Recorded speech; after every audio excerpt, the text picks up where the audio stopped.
toujours. Bienvenue, installez-vous, on a des nouvelles pour vous. Il y a de bonnes, il y a de mauvaises, mais il y a des nouvelles pour vous. Bienvenue, installez-vous, on a des nouvelles pour vous. Il y a de bonnes, il y a de mauvaises, mais il y a des nouvelles pour vous. Commençons cette édition par la météo. Selon nos prévisions, il fera plutôt très chaud. Perturbations signalées à différents niveaux. Changement climatique dû aux dérèglements sociaux. Le nuage noir de protestation des enseignants, poussé par un vent d'indignation, arrive en grossissant. Aggravé par l'anticyclone des promesses non tenues par le gouvernement. Cause de cette dépression continue. Selon les enseignants, les cours seront tumultueux. Si jamais les négociations restent infructueuses, on aura un bac perturbé par un temps orageux. En conclusion, la météo scolaire sera capricieuse. Chez les boulangers, le temps ne sera pas plus clément. On constate l'accumulation de tous les éléments pour une grosse perturbation dans la production du pain, du croissant ainsi que de leur distribution. Votre météo sociale vous est offerte par PSE. PSE, Plan Sénégal empirant. Serrez-vous la ceinture, ça ne fait que commencer. Comme son homonyme, El Hadji Diouf aime le buzz. Comme son homonyme, pour certains parfois il abuse. Voilà que cette fois-ci l'avocat du peuple accuse. Met les pieds dans le plat, il parle d'une gestion confuse. Inadmissible, scandaleuse dans l'hémicycle. De malversation, dépenses frauduleuses et illicites. Il parle de surfacturation assez étrange. 30 millions par mois juste pour faire la vidange du parc automobile de nos chers députés. Mais on le sait, Maître Diouf est réputé aimer les effets de manche pour attirer l'attention. En cette veille d'élection, c'était la parfaite occasion. Tout ça pour dire qu'il lance son propre mouvement pour aller lui aussi à la conquête du Parlement. Pendant qu'on y est, eh ben restons au Parlement. Les alliances et les trahisons, justement. En politique, il n'y a pas d'amitié, il n'y a que des coalitions. D'un côté, Macky Bok Yakaar, de l'autre, l'opposition. Manko, Tahaou, Ouattou, Dioyanti. Oser l'avenir du Sénégal, l'erreur du Bonti. Le parmi les têtes de liste, beaucoup de personnages illustres. Beaucoup de frustrés du régime et d'anciens ministres. Au PDS, Wade MacLeod en tête d'affiche. Ces législatives seront tous sauf tristes. Le compagnonnage politique, une denrée périssable. Les ex-ennemis deviennent des amis véritables. Juste le temps d'une élection, hélas, trop court. Le peuple y croit comme une femme à qui on fait la cour. Même si 3/4 des inscrits n'ont pas encore récupéré à cette heure leur carte d'identité et d'électeur, le ministre se veut rassurant, tout sera prêt à temps. Mais on crie déjà à la fraude du côté des opposants. Et maintenant, une page de publicité. Maki, Malamaki, Maki, Maki, Maki, Malamaki, Maki,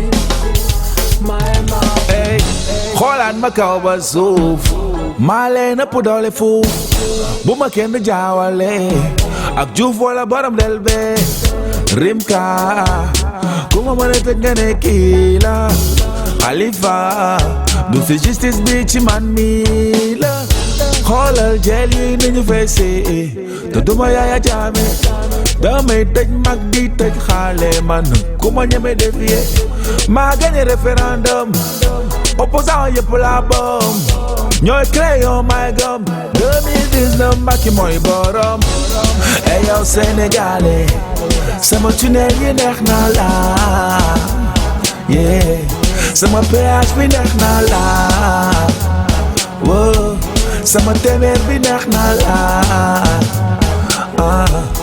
aéroport bi neex na la raxas raxas li ma yor moo raw bale raxas raxas ku koy jéem rek dama lay raxas raxas li ma yor moo raw bale raxas raxas opposant bu fi taxaw damay raxas raxas opposition bi yëpp la raxas raxas raxas raxas man dara duma tere dem bala nga dugg pale. Waouh, ne zappez surtout pas. Le Wolof c'est dans un instant, l'information sans chichi. Le journal rappé, non ne partez surtout pas.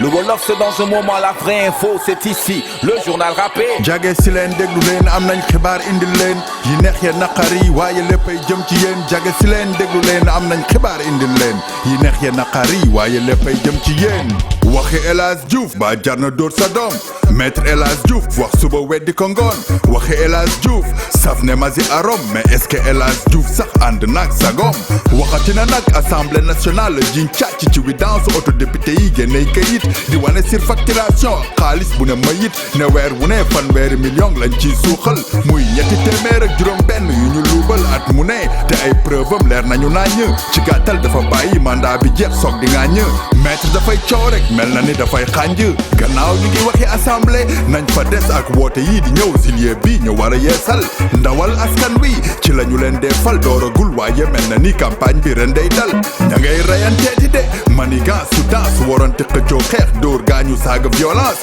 nguur ak opposition Macky mer bay sens biir partem sax tàngoon jër ne luñ sotti essence manko manqué liñ doon woote ci lañ sànko maay commandé gi ku ne toogee lañ xalangoo ñeent fukk ak juróomi liste mu jot doon lim ji ay coalition parti ak indépendant yi ci ring bi Boun Abdallah ci biir Niass itam ci biir teewal troisième âge père laay sax ci biir jiite gañante wattu Sénégal raag ba fin manko de sax Khalifa la ngoog idi la malin am itam jooyanti kaddu askan wi oser l'avenir Benno Bokk Yaakaar ànd saxal liggéey manko yeesal Sénégal ndawi askan wi su ngeen mënoon ànd rek delloo ñu sunu Sénégal élection ba tey est-ce que électeur na am sax gannaaw carte ñu changé yëpp génnagul ci ñetti millions yu carte benn rek lañ ci gisagum opposition ba yuxu naan foro da ci rax tëjee wàllum njàng professeur yi chantage nguuru Sénégal gannaaw examen yi jagee ci nañ dankaa fokk tëkku examen yi lañ ci sañ suñ matalul lañ leen digoon ci ay avantage journal rappel la woon xibaar yu wóor te leer monsieur Xuman monsieur Keyti xibaar yu wóor te clair dox daje ci ay bés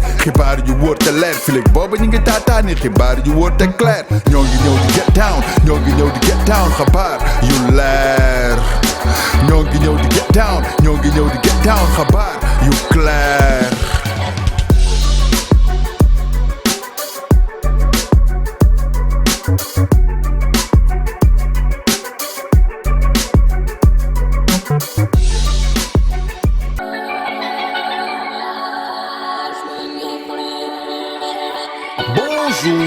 Bonjour. And if you on the beat. Bienvenue, installez-vous, on a des nouvelles pour vous. Y a de bonnes, y a de mauvaises, mais y a des nouvelles pour vous. Bienvenue, installez-vous, on a des nouvelles pour vous. Y a de bonnes, y a de mauvaises.